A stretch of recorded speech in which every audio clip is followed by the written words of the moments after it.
جنہوں نے گناہوں کے اندر گنوایا۔ اب جادو کیسے کیا جاتا ہے، میں اس معاملے میں تفصیلات میں نہیں جاؤں گا، کیونکہ اگر میں اس کی تفصیلات میں گیا تو میں خود بتانے والا ہو جاؤں گی کیسے کیا جاتا ہے، تو میں اس کی تفصیلات میں نہیں جاؤں گا۔ میں صرف آپ کو بس مختصر سا اوپر کیا ایسا ہوتا ہے، جو لوگ اس فن میں مہارت رکھتے ہیں یا وہ چاہتے ہیں کہ جادو کا علاج کے لیے سیکھیں، وہ کتابوں سے فائدہ اٹھا سکتے ہیں، لیکن چونکہ عموماً عوام سن رہی ہے لہٰذا میں وہ طریقے کار نہیں، لیکن کیسا ہوتا ہے بس تھوڑا سا کچھ ایکسپلین کرنا چاہوں گا آپ سے۔ پہلی چیز تو یہ جادو کیسے کیا جاتا ہے، تو جادوگر سب سے پہلے جو کام کرتا ہے وہ کفر اور شرک کرتا ہے۔ کیسے، وہ تفصیلات میں نہیں دوں گا آپ کو۔ جادوگر مختلف قسم کے کفر اور شرک کرتا ہے، اور اس کا کفر اور شرک جتنا اونچے لیول کا ہوتا ہے اتنا زیادہ شیاطین خوش ہو کر اس کے جادو کو اثر انداز کرتے اور اس کے لیے زیادہ سے زیادہ کام کرتے ہیں۔ یہ کام جادو کے اثر کرنے میں بھی ہوتا ہے، اور کسی پہ جادو ہے اس کے پاس لایا جاتا ہے تو اتارنے میں بھی ہوتا ہے، مطلب کرنی میں بھی اور توڑ میں بھی، دونوں ہی کر سکتا ہے۔ سمجھے آپ؟ کرنی مطلب جادو جو ہوتا ہے اس کو عام اردو میں کرنی بولتے لوگ، اور توڑ مطلب اس کے توڑ کے لیے، تو دونوں کر سکتا ہے۔ تو جادوگر سب سے پہلے بہت اونچے درجے کا کفر اور شرک کرتا ہے۔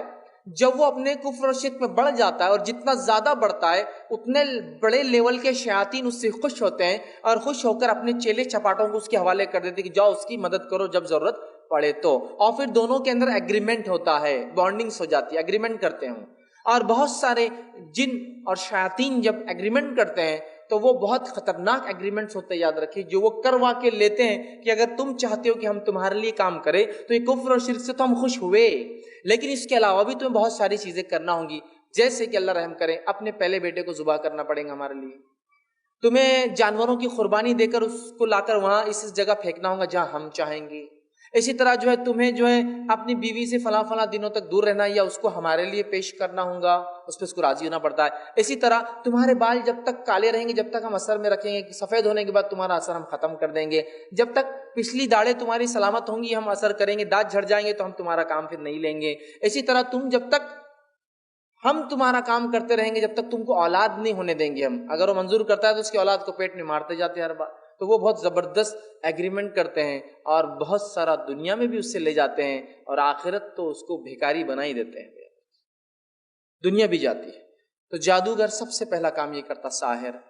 شیاطین کو خوب خوش کرتا ہے مختلف ذریعوں سے، مختلف طریقوں سے۔ جب وہ خوش ہو جاتے ہیں تو وہ اس سے ڈیمانڈ کرتے ہیں، اور کنڈیشنل دونوں کی بانڈنگ ہوتی ہے، پھر مل جاتے ہیں کہ بھائی کیا کیا کریں گے کیا کیا نہیں، اور جتنا زیادہ کفر اور شرک اتنا بڑا وہ جادوگر جادو کے اثر میں بھی ہوتا ہے اور توڑ میں بھی ہوتا ہے، وہ کر سکتا ہے، یاد رکھیں، ٹھیک ہے۔ پھر ضرورت پڑنے پر جب وہ خوش کر لیتا ہے شیاطین کو، جب چاہتا ہے ان کو حکم دیتا ہے، اور شیاطین پھر اس کے حکم پہ، یا دوسرے الفاظ میں کہوں شیطانوں کے حکم پر، یہ چونکہ جو چیز غائب ہے وہ قبضے میں نہیں آتی، یاد رکھیے، جو چیز دکھتی ہے اس کو قبضہ کر سکتے، تو بہرحال وہ اس کے قبضے میں لے لیتا ہے، اور پھر دونوں اپنے جو بھی ان کی آپس میں بات چیت ہوتی ہے، کتنا کیا اور کیسے وہ مل کر کام کرتے ہیں۔ اسی طرح جادوگر کی غلط فہمی یہ ہوتی ہے کہ شیاطین اس کے قبضے میں ہیں، لیکن بات ہمیشہ یاد رکھیے وہ شیاطین کے قبضے میں ہوتا ہے انکنڈیشنلی، اس کو بغیر اپنی شرائط کے اس کو وہ ساری شرطیں ماننا پڑتی ہے جو اس کو وہ جن یا وہ شیطان کہتا ہے، اور وہ اس کے قبضے میں جاتا ہے اور لوگوں سے کہتا ہے کہ میرے قبضے میں، جبکہ اس کے قبضے میں نہیں، یہ اس کے قبضے میں ہوتا ہے۔ اسی طرح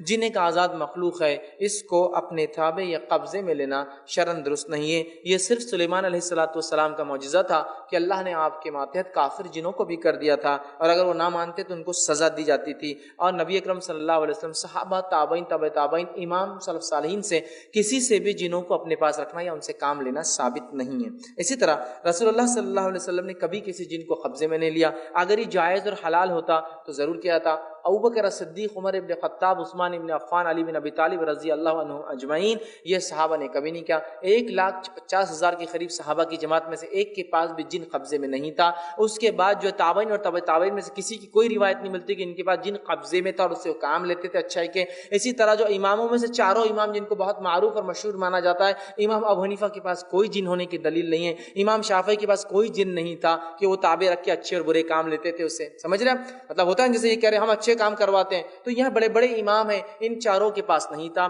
اس کے بعد سلف صالحین کی ایک لمبی قطار ہے کسی کے پاس بھی نہیں تھا. اس لیے میں کہہ رہا ہوں کہ جنوں کو تابع کرنا، قبضے کرنا یا دوسرے الفاظ حقیقت میں ان کی قبضے میں ہو جانا درست نہیں ہے اور یہ شرعاً ثابت نہیں ہے اور یہ نہیں کرنا چاہیے، اس کے زیادہ نقصانات ہیں. اسی طرح جو ہے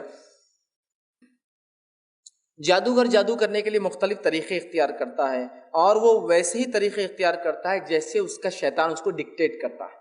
کہ اب جادو تمہارا کرنا ہے. کسٹمر آ گیا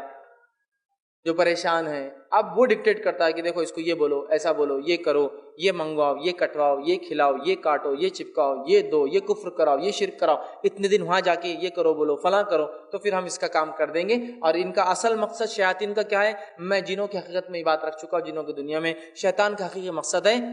انہو وحزبہ لیکون من اصحاب السعیر، وہ چاہتا ہے خود کو اور اپنے ٹولے کو جہنم کی آنکھ کا ساتھی بنائے. تو یہ کفر اور شرک کرواتا ہے، سب سے پہلے یاد رکھیں. اب جادو کی بعض